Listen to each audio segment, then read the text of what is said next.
Hello, my name's Justin the Clue, and I'm here today with Will Sloan. And you're listening to the Important Cinema Club. And today, we're talking about someone that's near and dear to me and Will. Yep, that's right, the star of Jack Reacher. And if you didn't like him in that, perhaps you enjoyed him in Mr. Lonely. The classic Jared Leto vehicle? Or a little film called The Grand. Wait, Zach Penn. Zach Penn. Actually, he's made 2 films with Zach Penn. He also did Incident at Loch Ness. Oh man, I remember that one would haunt the Rogers video shelf in the used section. What a crazy... Okay, we're talking about Werner Herzog, yes, first of right. all. Well, wasn't it crazy that Incident at Loch Ness got a huge video store push? So massive. I mean, that's a movie that's strictly for the diehard Werner Herzog completists. And I feel like there's a lot of diehards out there. Oh, yeah. Because Werner Herzog is the guy that I feel that, like, when you become a cinephile, you go towards right away. And I can confirm that, because I think that he was really the first of those big international art house guys that I loved. And I'm going to admit, I didn't come to him till probably after college. I was like a Casper Hauser, leaving my cave, not knowing who I should watch or what I should watch. Because as I've said many times before, I grew up in a small town. When I was in junior high and high school, nobody I liked watched movies. We didn't even have a cinema in our small town. So, like, maybe we'd see, like, the biggest pictures that were coming out, like Team America World Police.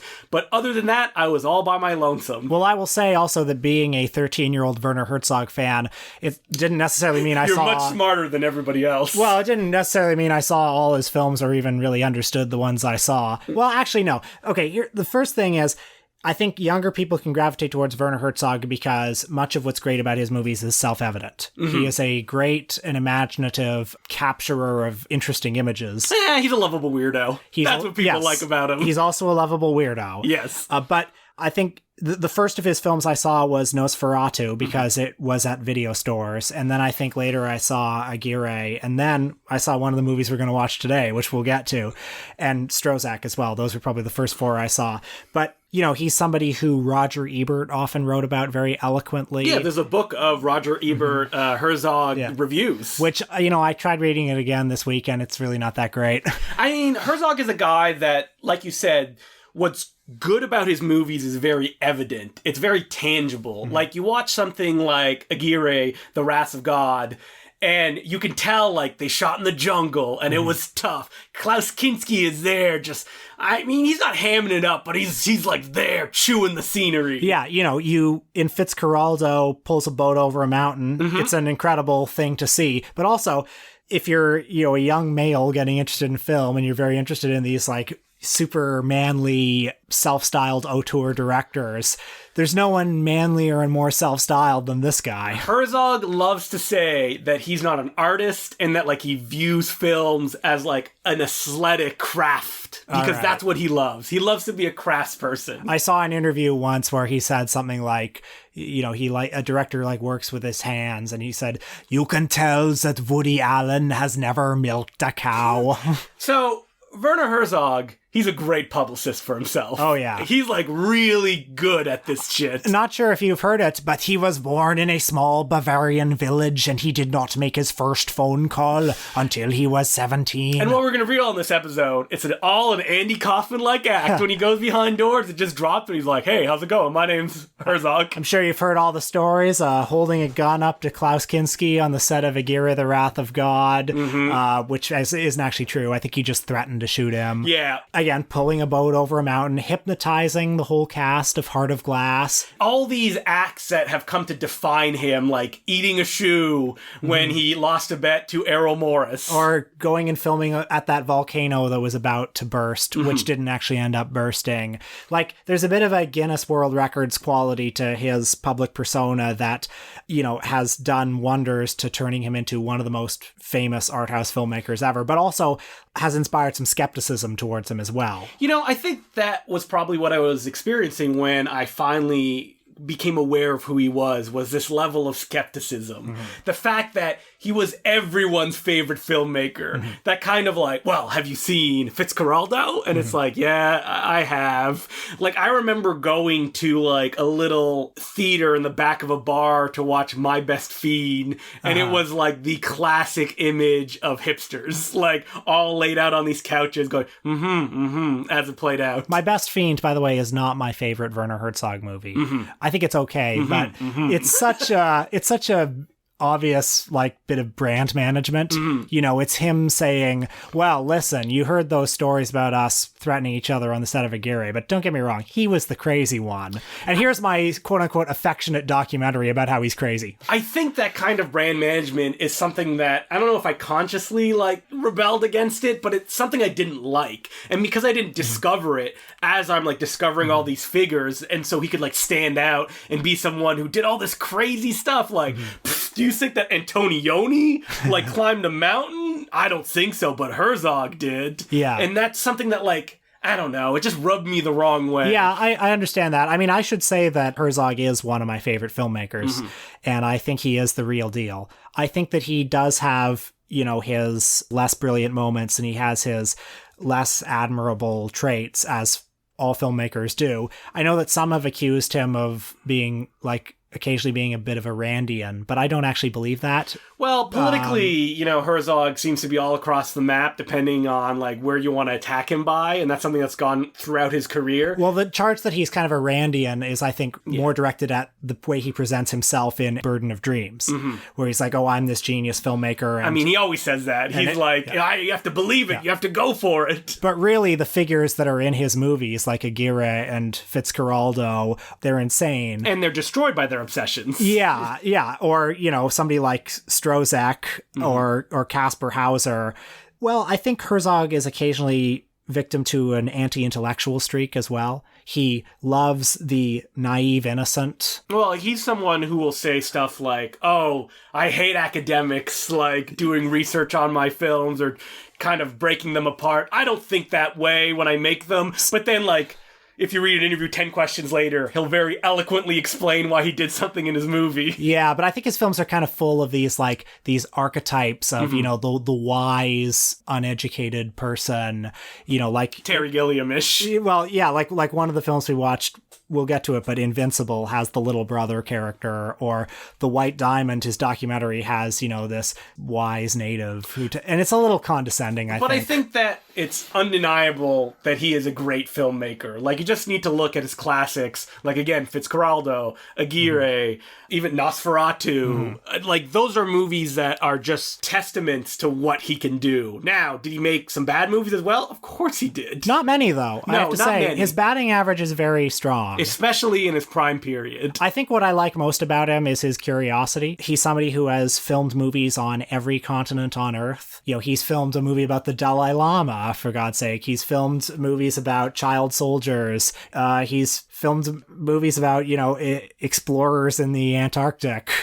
I think that what like people kind of rebel against, and even me when I first discovered him, is that kind of pushiness that when you read about him, there is that kind of like jockish kind of like, yeah, I'm going for it. Yeah. And when you're a nerd, especially if you're a cinephile, that's something you're like, no, I don't like that. Get that away from me. Yeah, and I mean, there have definitely been like accusations leveled towards him of, you know, exploiting people. Yeah, I mean, which he always tries to deconstruct himself, like FITZCARRALDO, that he took advantage of the Indian population and that he got some of them killed. Well, which isn't actually true. It's not true. There was an out-of-context quote in Burden of Dreams that made it sound like he did. But, you know, he paid them very pitiful wages, but then he would counter that by saying, oh, well, you know, there was more than they were being paid for whatever work they were doing, or, you know, there was a debate about, you know, were the working conditions unsafe? I'm not really here to litigate that. And like, is he just using them at like, you know, how important are their lives compared to his grand vision to pull a boat over a mountain? Well, there's that idea of exploitation in almost all of Herzog's film. Like, even back when he made the documentary about the blind and deaf people, Land of Silence and Darkness, people came after him going, you're exploiting these people, like, you're making drama out of their lives, which he is, but he's also, giving them a document that they would not have I think, any way, shape, or form. I can definitely understand that complaint, but I also think like Land of Silence and Darkness is a very beautiful and moving, empathetic film about, just it very much humanizes the subjects in it. It shows how responsive they are to touch and, love. Things that anybody is responsive to. And then other critics would get in his face, like, come at me. The idea that, like, he has no qualms about historical accuracy or kind of modifying documentary ethics, quote unquote. Yeah. Whatever. Yeah, I don't care. Well, there's a scene in Little Dieter Needs to Fly where Dieter Dangler, who is a POW in Vietnam, like, you see him come out through a door and then he opens and closes the door like 4 or 5 times, being like, I always do this because I realize what a great privilege it is to be able to open and close a door. And of course he didn't really do that, but they just like wanted more drama in the movie. They riffed that together on the set. And on some level it's a fabrication, but on some other level it is actually like, it is representative of something he believes. We had all this preamble about Werner Herzog himself to finally get to the meat of this podcast, his bad movies. Yes. Because we watched 3 of them. And the first one that we watched was Scream of Stone, one that I had never heard about, but Will Herzog, fan number 1, you had heard about this. I'd seen it before. It was made in 1991 after that big run of, acclaimed feature films. It was his last feature film for 10 years until Invincible came out. It's also a German mountain climbing movie, so that piques my interest. You're real excited. You love those Lenny Riefenstahl films. Yeah, well, German mountain climbing films were a huge genre in the 30s, and then here he was bringing them back in the 90s. Because he had made a documentary a few years previous, and he had this dream of making a movie on K2, like going really there and shooting it, and he quickly realized that like that's not going to happen, and he was going to die if he was going to do that. I was also interested in it because it had no acclaim, and I hadn't even really heard of it. And it starred such heavyweights as Donald Sutherland and Brad Dourif. Matilda May, and the King of Kensington, Mr. Al Waxman, is in it. Because briefly, there is some Canadian money in this film. And so you need those King of Kensington super fans. For people that don't know what that is, it was a sitcom that aired in Canada. And then I found out later that this is also a movie that Herzog basically disowned, because for the most part, Herzog has either written his screenplays or he's had a substantial hand in rewriting them. But this one, I don't think he got to make any change to, although it does have some very significant Herzogian flourishes in it. The story is about some mountain climbers that just want to conquer this impossible to reach peak. I believe it's a mountain called Seratora. And it includes a real life mountain climber who's, I believe it's his acting debut, and probably his last film. Yeah. And there's also a veteran Italian actor, and the real mountain climber plays this young hotshot who... He's mostly used to doing it inside and winning awards. And they're like, it's way different on the outside. He's like, nah, I can do it. And the older mountaineer, the purist, the Werner Herzog surrogate, if you will, is this Italian man who is a renowned, but maybe a little bit past his prime, mountain climber. There's a love triangle with Matilda May. Famous as the naked space vampire from Life Force. And Donald Sutherland is also there to, give some voiceover and I guess get people in the cinemas because you need a Hollywood star. He is a corrupt promoter. And what the dramatic kind of center of the film hinges on is that young mountain climber has an accident on his way up, his partner is killed, and he comes back down. But Donald Sutherland decides, we're going to say that you made it to the top.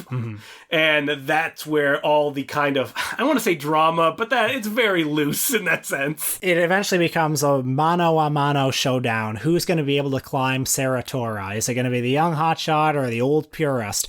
They go head to head, and there's also another peripheral character played by Brad Dourif, who also claims to have once made it to the summit of Seratora. Lost some fingers on the way. And he did it in honor of Mae West. Yep.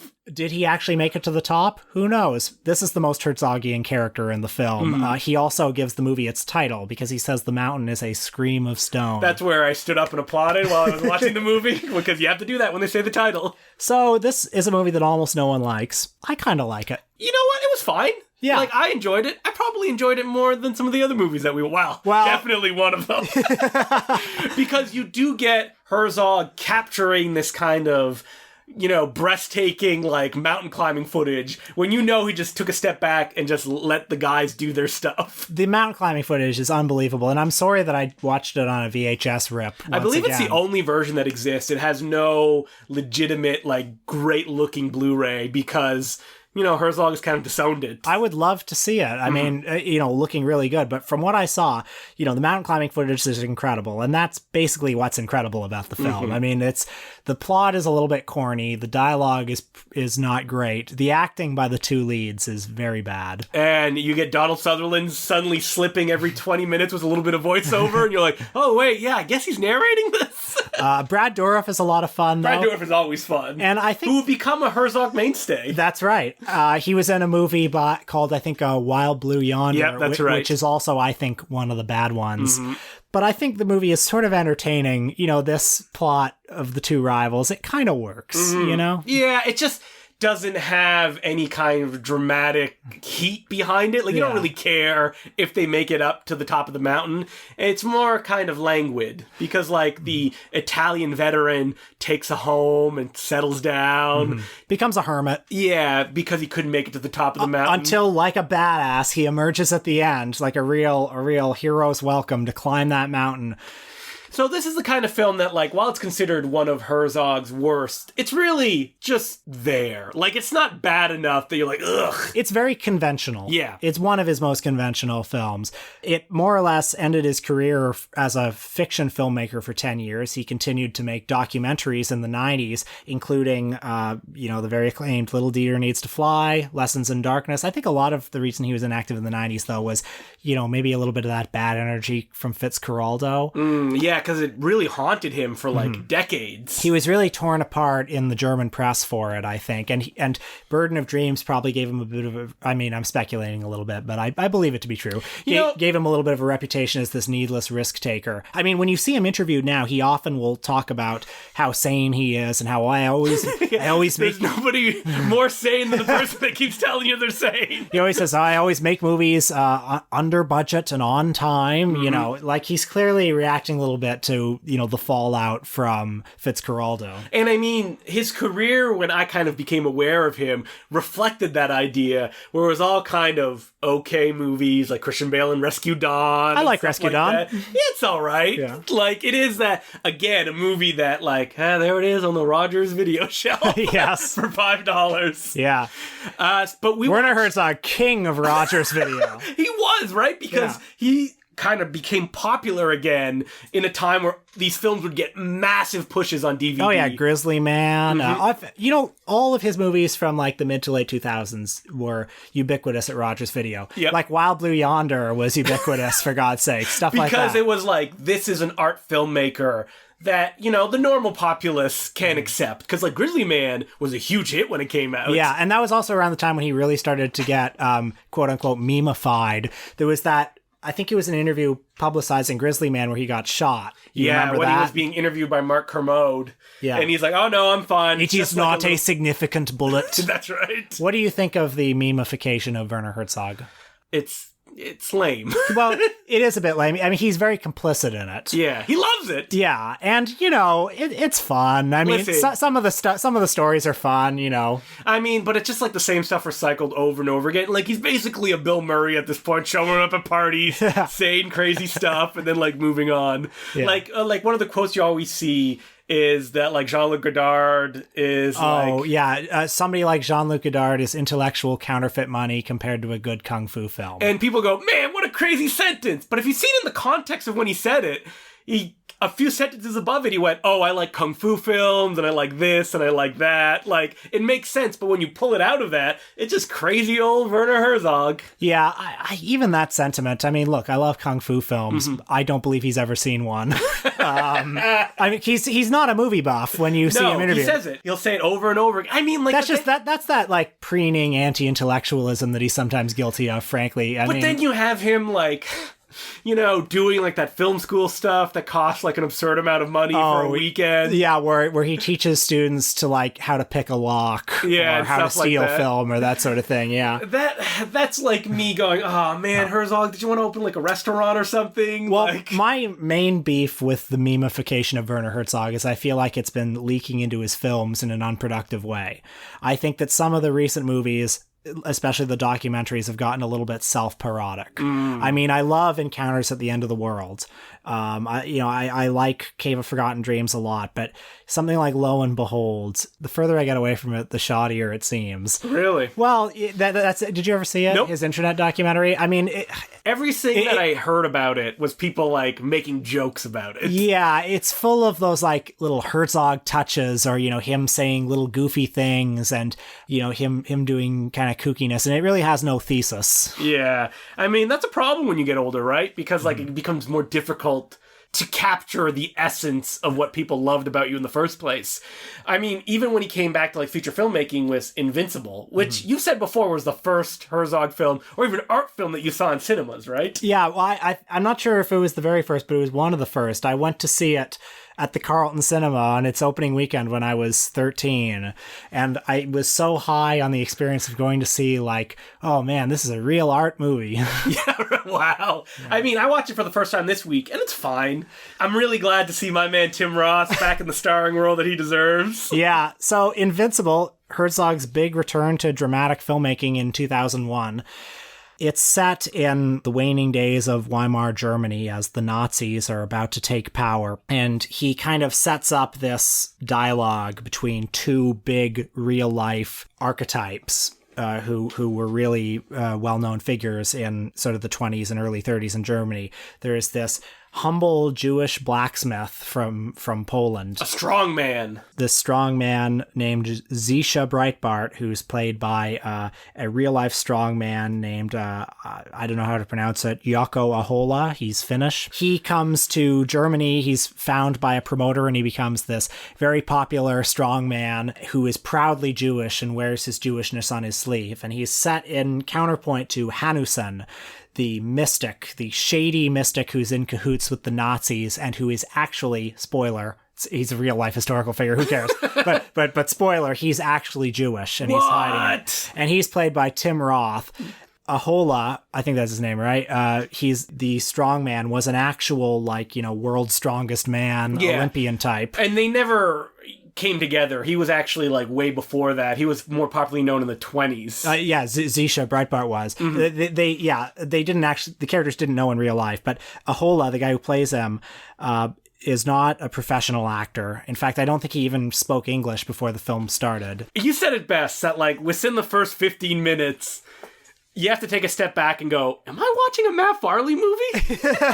Because the dialogue is so stilted. Yeah, it's so stilted in ways that it almost feels that it was written to be a comedy. The strongman has this super intelligent, wise little brother who says crazy stuff. He speaks in parables. Yes. And just with his high-pitched little Macaulay Culkin voice. And, people will look at him and say, this boy belongs in a university. Yep.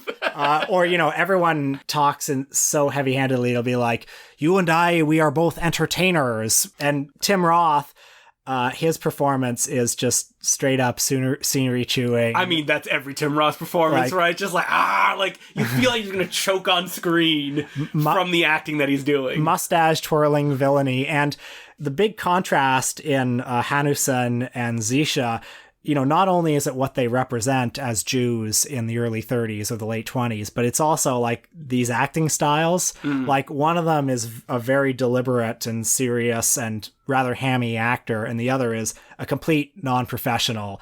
And it's strange to see them together. It is. Yeah. It's almost like two Herzog styles, butting heads against each other, which is something that he's done before, in Scream of Stone with Donald Sutherland and the mountain climber guy. But in this case, in particular, because they're two, main forces throughout the film, it feels, I want to say, a little odd in a way that I don't think works for the movie. Yeah, Herzog has a bit of Bresson in him, that he likes the non-professional. He likes somebody who can sort of be. But unlike Bresson, he actually wants them to act, which can sometimes backfire. I mean, Bruno S., this strange, almost homeless man who starred in Strozek and Kaspar Hauser, has an incredible screen presence. The guy plays Zisha, not so much. Very muscular, though. Very muscular, and he's kind of sweet. Yeah. And somewhere between them, there's also a love triangle in this film.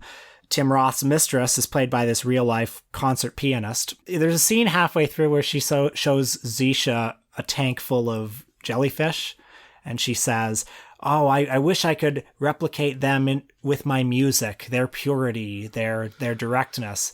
And I actually think that's Herzog's mission statement with this film. He wants something totally earnest and unironic. And Zisha dreams of a train track covered in crabs as the train barrels towards it. Yeah. It almost feels that, like, if he had made it 20 years before, it would work better than it does when he's like, there's like almost like the tentacles of Hollywood's involvement getting around the picture. And I'm sure Herzog would argue against that. But Tim Roth is right there. And that's just reminding me throughout. He doesn't quite cast the spell over this movie that he does in some of his earlier films. A movie like FITZCARRALDO has this like hypnotic power to it, and there's a sort of consistency to its style. This one, yeah, you know, as you said, part of it feels very Herzog-y and part of it feels like a Hollywood biopic. Part of it feels like, yeah, like a Schindler's List or a The Pianist type film. And I think that, like, its dramatic denouement is very interesting in the way that it plays out. But, like, it's just, like, it takes a while to get there, and it feels like there's detours, and, like, Herzog films always have detours, but they're usually very interesting. And here it's almost like, all right, get along with it. And because you're getting these biopic beats, they're just knocking heads against each other. I mean, there's a reason this film isn't held in very high regard either, even though that it has great cover art, which actually promised me something that I didn't get in the film, which was like a Dr. Mabuse style kind of Weimar era German film, which this film is not. Yeah. I think the movie is very unsubtle, and to some extent it benefits from an unsubtle treatment. You know, like it's a movie that kind of wants to be this parable about these two clashing archetypes, but doesn't fully work. Nah, it doesn't. But now, speaking of great Herzog films, Salt and Fire. Yes. You saw this at TIFF. You're excited? New Herzog is coming out? Well, gonna buy my $70 ticket? It played the second Thursday of TIFF, so I knew that's probably a bad sign. But this has, like, superstars in the cast. You got Michael Shannon, a German actor I don't know. I looked up her credits, and she has, like, 100 of them. English, not her strong suit. No. Gail Garcia Bernal. Yep, who, you know, showed up for a day or two, shot a bunch of scenes, and went on his way. And in a supporting role, Lawrence Krauss, the famous, I believe he's a physicist. Yes, that's right. Also, not an actor. Yeah, and he was recently Me Too'd, I'm sorry to say. Really? Yes. So, this is a film that was in, like, again, 15 minutes. Reminded me of something that I see a lot, and it always saddens me when I'm reminded of it, which is, this feels like late period Dario Argento. Oh, yeah. How would you define that? A seemingly inability to understand how a movie is supposed to proceed, and when it's coupled with performances that are all over the map, and this cheap digital look come together to make something that is like, this is not good. And not in an interesting way either. Just in a like, ooh, man, I don't know what you guys are trying to do, but you are not succeeding kind of way. The performances in the movie are kind of like some of the performances that would have been in earlier Herzog movies. But yeah, there's something kind of like unforgiving about the digital cinematography. It's harder to create that otherworldly atmosphere with it. And like Herzog loves to capture stuff in like long takes because his love of theater comes out that way with no cutting. But in this, it feels like someone just cheaply moving a digital camera around and kind of like there wasn't a guide or idea, so it just feels all over the place. What's the movie about? What is the movie about? I was hoping that you were going to illustrate exactly its themes and ideas. Because if you look on IMDb, the film seems to be about, like, an organization that realizes that the Earth is going to end soon. Kind of a terrorist organization. Yeah. Michael Shannon is this person who abducts this scientist, and they have these long and very stylized conversations together about environmental doom. And what ends up happening is that the scientist, played by Veronica Ferres, is carted out to the, I guess the salt flats. Yeah, you've seen it in a million car commercials. And is left on a small island with 2 young boys who are going blind. And boy, we get a lot of time with them in the I mean, that's the center around. of the movie. That's like, she just hangs out with them, and she doesn't know if someone's going to come and save her. She believes that she may die. And that seems like such a Herzogian, like, kind of idea that it turns into parody. Like, if you were going to make fun of Herzog, this is the movie that you would make. And it all... it all comes to a finale where Michael Shannon shows up and goes, "Oh, thank you for taking care of my boys. They will always remember this time. Now we must communicate with the aliens above. How shall we do this?" They take a bottle of champagne and they put it on a electric wheelchair and just let it go out into the desert. That is such self-parody. That's like, oh, what's the indelible Herzogian image that I can put in this movie? A bottle of champagne on a wheelchair going into the distance. It's like that penguin in Encounters at the End of the World. I mean, like, maybe Herzog, he just doesn't know where to go to at this point, and he just wants to give people what they expect of him. Like, I looked up his next movie, and it's a film called Fordlandia. Unfortunately, not about Toronto's ex-mayor Robert Ford. It's a powerful American automaker, Henry Ford, attempts to build a factory in the Brazilian rainforest. Sounds familiar. I'm like, Herzog. He's just like, they want me to play the hits, I'll play the hits. But I feel like it'll be like shitty digital photography. There'll be a bunch of stars and non-actors. And it just won't work as well as his old stuff did. I mean, you watched Queen of the Desert that came out in 2000. I watched 90 minutes of Queen of the Desert. I still have a half hour left to go. I'm sorry. It was really killing me. It's so boring. I mean, like, Herzog seems to be almost a filmmaker at this point in his career, kind of floundering to figure out what to do. Like Bad Lieutenant, Port of Call, New Orleans. Which I love. But that also feels like a very calculated move, right? And to go out on the circuit and be like, well, I didn't even see the Abel Ferrara movie. Because, like, he wants to give people what they want of him, which is this weirdness. Or, like, My Son, What Have You Done? Yeah. Which is, like, produced by David Lynch and is, like... I think that one works better than Salt and Fire, even though it's, like, touching... those elements of it, like it's not in full-blown parody mode yet. The weird thing about Queen of the Desert is it doesn't feel very Herzogian. If you told me he directed it and like I didn't know it, I would be surprised. Listen, he needs to pay for those restaurants. Why else would he start those film schools and stuff like that? Yeah. Which I don't know how much it is. I feel it's probably like $10,000 or something like that to go down for a weekend. But is he just a filmmaker who has reached the point that like he doesn't have anything to say anymore? I don't know. I think he's still capable of greatness. I mean, Into the Abyss, a documentary, is fantastic. I loved it very much. And also, Into the Inferno, the volcano documentary, I think is good fun. I think he's at his best when he is at his most modest as a filmmaker.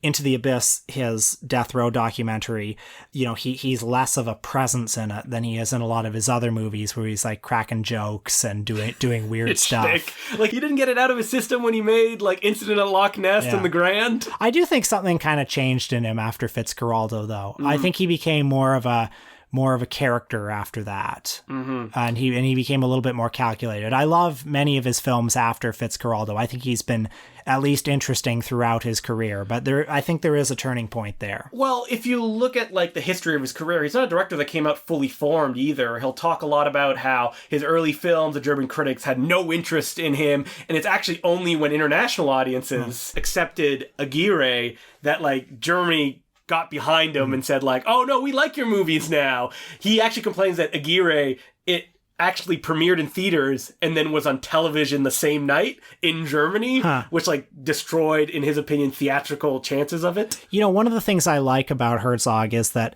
he's not a cinephile, and his films don't seem to bear a lot of recognizable influences, at least not cinematic influences. How amazing would it be like if he did admit eventually he's like, no, I love cinema, I watch everything. Like, I mean, I would be surprised because it's not reflected in his films. No, he's always straining to like do something different. Yeah, and I also feel like he's not necessarily a director who speaks the language of cinema in the way that somebody like an Alfred Hitchcock or a Roman Polanski does. Like, those are filmmakers who, like, it's all about like the cutting and the camera angles, and they communicate and are masters of like building tension.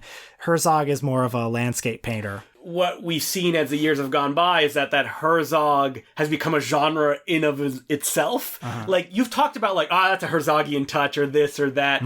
So like, it's almost as if like, as his career has gone on, he's kind of like solidified in that way. Well, I guess another good thing about him, which can also be a bad thing about him, is he has a unique take on the world, and he's always showing you things from a different off-kilter perspective. I mean, there's a beautiful moment in Encounters at the End of the World when, he's has the footage under the ice in the Antarctic, and he talks about like the frozen sky. Or in Wild Blue Yonder, which I don't think is that great a movie, but Wild Blue Yonder is a science fiction film that's mostly just Brad Dourif ranting in these abandoned locations, but he'll show you footage from a space mission, like anti-gravity footage in a spacecraft, and then he'll show you again footage of in the Antarctic with that frozen sky, and he's making you look at those as if they're like otherworldly, like they're dispatches from an alien world. Or Lessons of Darkness, where he shows the burning oil fields as being like part of an alien civilization. Yeah, Herzog loves to capture landscapes and show them in ways that feel so, like you said, alien, that it's new to us. Yeah. And I think that maybe the frustration, I don't know if he has, but like us as viewers at this point, is that he's trying to find different ways to keep doing that, and he just can't lock in. He has often said that society is starved for new images, and he feels that it's his duty to give us new images. And oftentimes in his documentaries, he will rant against things like in Encounters at the End of the World, there's the part where he talks about this town is infected by the abominations of yoga studios or stuff like that, which is annoying when you put it that way. But or him saying like, wrestling, that is the dregs of humanity. That's why you should watch it, to see what the pulse is right now. I think I would like to close with a thought that when he talks about how society needs new images, and we're being, in our terrible culture, we're being starved for images, and our imaginations are being closed off, and our capacity for new images is being closed off, I think his real enemy is capitalism. Oh, you think so? Well, it's gentrification. It's the closing of the mind, the limiting of what is possible. The idea that capitalism is the best system that can be or that ever will be. Like, how is it possible to create new images if that is what we're told? So that's my thought. I agree with you, Will. However, I don't think Herzog is consciously political, and I feel like he might not even realize that his enemy is capitalism. All right, well, that's the end of this debate. Let's move on to the other players. No, I agree with you, and that's why, like, the fact that Herzog has been playing the game of capitalism so much more lately, like the memification, that's what's, a little dispiriting. That's why it's so depressing to me that he made that internet documentary that was, like, commissioned by, I don't know, some company. Probably, like, MySpace or something like that. Yeah, and, like, Elon Musk is in it. I mean, fuck that shit. Okay, so you can send us letters, as per usual, to importantcinemaclubpodcast@gmail.com. And this week, our Patreon is about kind of forgotten oddities. Films that I don't think me and Will would consider classics, but we wanted to talk a little bit about. So we watched Liquid Sky, which is a movie that's getting a lot of attention these days, and we watched a couple of other ones that are going to be mysteries. Yeah, you have to actually pay and become a Patreon subscriber if you want to hear them. I can promise you that one of them you've probably never heard of. Like, guaranteed. Probably most of them. Yeah, probably most of them. You're right. Yeah, so Discoveries, ahoy. Yeah, so check it out. It's at patreon.com/importantcinemaclubpodcast. And remember, we want 150 subscribers this summer. And we're pushing for it. Get on there. A bunch of people recently became Patreon subscribers, and I really appreciate it. But we need more. It's not enough. Boy, it'll be embarrassing if we don't get there. 250? Yeah. I've looked at graphs, and it's interesting how, like, every month it goes up higher, almost the exact same level, which is weird, which makes me think that, like, we're just doing this one thing and we're doing it okay, and that's getting more and more people. But we want it to shoot up into the stratosphere. All right. Again, yeah, celebrities. That's the only way we can do it. All right. If you know a celebrity, let's get him on the show. Yeah, on the show. Yeah, then they'll retweet it and stuff like that. Yeah, we'll be... Who could we do? Roger Corman, if he wants to come on. You're good friends with him. You've interviewed him. No, I want to do like a big star like Jennifer Lawrence or Brad Pitt or let's... Darren Aronofsky? I don't know, like a movie star like Chris Pratt. Let's get somebody who's famous. Yeah, like who needs to advertise stuff that's coming up? Summer movies that are about to be released. Who are the big stars? Tom Cruise. Let's get Tom Cruise. Mission Impossible's coming out. Tom Cruise, come on here. This is called... Listen, you only did one other podcast, The Nerdist. Not looking too good right now. Yeah. Come and do the Important Cinema Club. That'll put your name back on the Is that the promise we're making, that if Tom Cruise comes on this podcast, we will make him famous? So, Tom, give us a ring. Yeah. And so next week, if we get to 200 Patreon subscribers, we get Tom Cruise on the podcast. Promising it now. I think Are we going to do a Tim and Eric style? Like, look, it's Tom Cruise. It's really Joe Estevez. I would love if Joe Estevez came on this podcast. Well, he's very gettable, I think. Yeah, you think so? Yeah. I need to read his autobiography. Isn't it like, it's like polishing off the sheen or something like that? Oh, nice. Giving Charlie Sheen a blowjob? Is that what that means? It means stepping out of the shadow of his brother Martin Sheen. Well, I mean, he didn't really. Good luck. I love Joe Estevez. Yeah, he's great. So next week, we're talking about Bud Boetticher, who's a Western director. And you may not have heard of him because he doesn't really have that stature that someone like Sergio Leone or Clint Eastwood or even like a Don Siegel has. But he's one that's had an impact on all these filmmakers. Like, they released a DVD set a few years back, and like Clint Eastwood was on it, Martin Scorsese was on it, like all these people talking about how Boetticher was so important for them. Is he a filmmaker you're very familiar with? I've never seen a single one of his films, and that's why I want to do this. I want to get into it. It's weird because like his films aren't in that kind of like public consciousness, like Ride Lonesome, The Tall T. I think he's one of those like Cahiers du Cinema guys, filmmakers. You know? His films are very familiar. I know I've watched a couple, but I don't know which ones I've watched. Okay. So I'm gonna do a bunch like Ride Lonesome, The Tall T.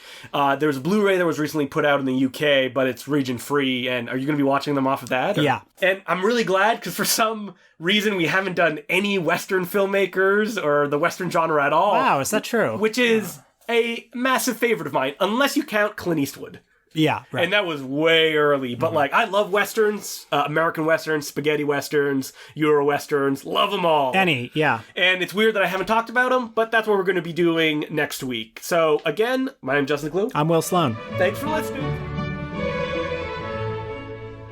Welcome to the Important Cinema Club Book Club. Yeah! We're talking about...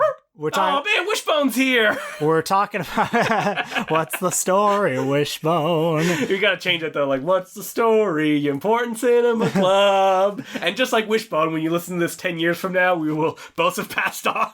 It was the great John Waters who said, if you go home with somebody and don't see books on their shelf, don't fuck them. Mm-hmm. And then he stepped back from that and he went, what am I saying? Fuck them anyway. Like, why would you not do that? I did see him say that, yes. But we're going to be talking about some books we've read lately that we would like to talk about and recommend. And because, cinema is about more than just films, it's also about reading. I'll start by saying that I just read a book called Bruce Lee, A Life by Matthew Pauly.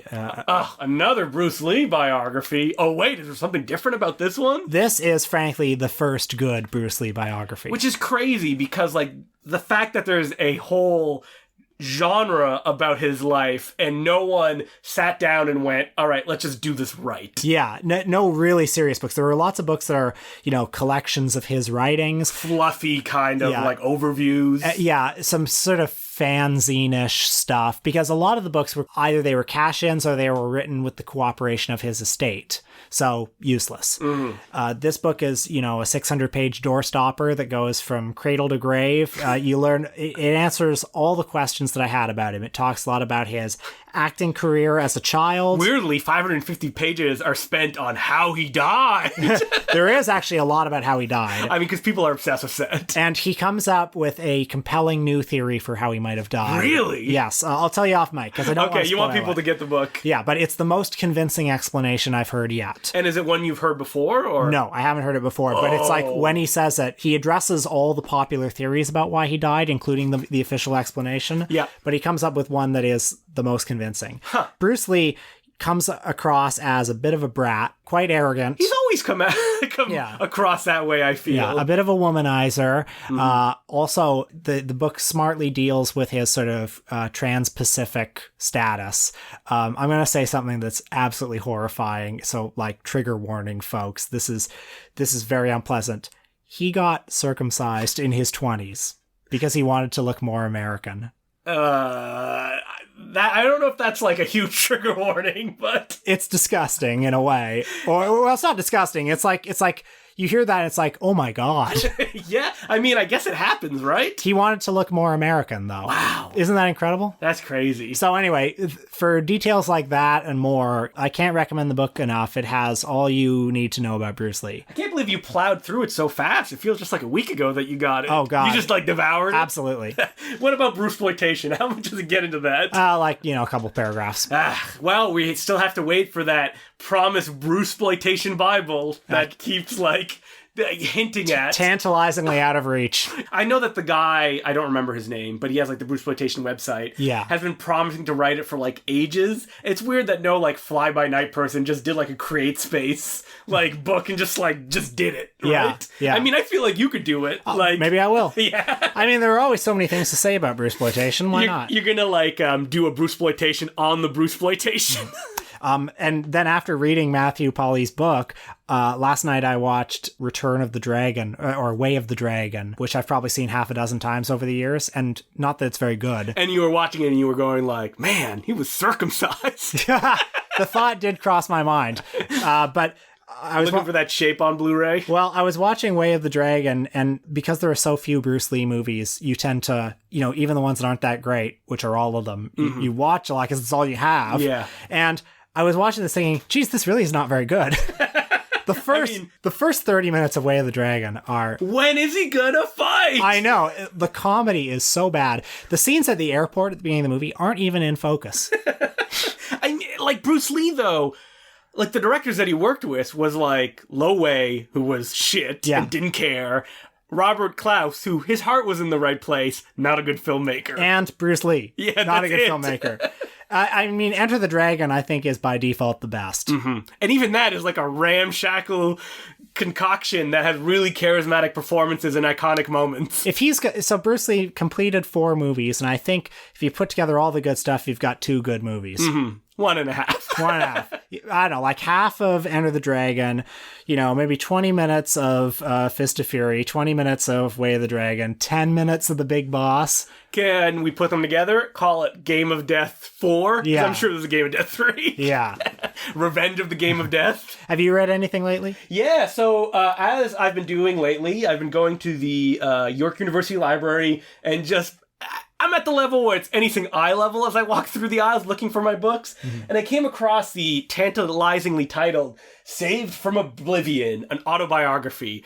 And as I will do if the title catches my eye, I picked it up. It was a very slim volume. And it actually had an introduction by Kevin Brownlow, who most famous as the man who saved Abel Gantz's Napoleon. He wrote probably like the primer on early cinema, The Parade Goes By. He's like the historian extraordinaire. He did an amazing documentary about Charlie Chaplin called Unknown Chaplin, where he found many of Chaplin's surviving outtakes and through them was able to show how Chaplin created movies. And Chaplin created movies just by kind of improvising them, by starting with a gag and then building the movie out from there. So this guy does this foreword where he talks about how like this director has been forgotten and he only came into Kevin Brownlow's mind because they were interviewing David Lean and David Lean said, oh, one of my favorite filmmakers is named Bernard Verhoeven. And Kevin Brownlow was like, well, I don't know who that is. Like, I've never heard of him. And when he did research, he discovered that Bernard Verhoeven made a bunch of quota quickies Because in Britain during World War I and World War II, you could only show British movies. And essentially what filmmakers from around the globe figured out was, oh, we should get people to make movies in places like Canada. And we should also get filmmakers to come and just do them really fast because they have to accept it because we need content. So Bernard Verhoeven made a bunch of films like that. And what Kevin Brownlow discovered was that the filmmaker was still alive. He was 95 years old and he was still kicking. I believe he was still working, and he got him to write an autobiography. And what this biography is the document of a journeyman director in these really crazy events. So you get him during World War II and he's shooting in Austria, and the guys that he's doing his ski stuff with, he's shooting like a ski adventure picture, are revealed to be Jewish people, so they get chased by Nazis with machine guns. You get him as a filmmaker who, he shot this like train picture and he needed like outside shots, so he just went with his wife and like put the camera on the tracks as the train was coming toward them and just ran off before it arrived. He's also a filmmaker that every movie that he made, his write-up on it ends with, well, I would have liked to do this or that, but I had to blah, blah, blah, blah, blah. Yeah. Like the definition of a journeyman filmmaker. Yeah. And I think that like the book is very short, which is good. It does get into his personal life, because this is definitely a man writing something like at the end of his days. So you get like a whole chapter about him as a kid, and you're like, nah, no thank you, I'd like to skip that. Or him and his wife, which he admits, and you can feel almost the tears draping down his face, that like he cheated on her and it was really difficult when she found out. And he admits that like, and I cheated on her a lot as time went on, like I couldn't help myself, so on and so forth. And what's really interesting about him is that he was still very politically like conscious, and that actually led to his filmmaking career just ending because he was called out during the blacklist.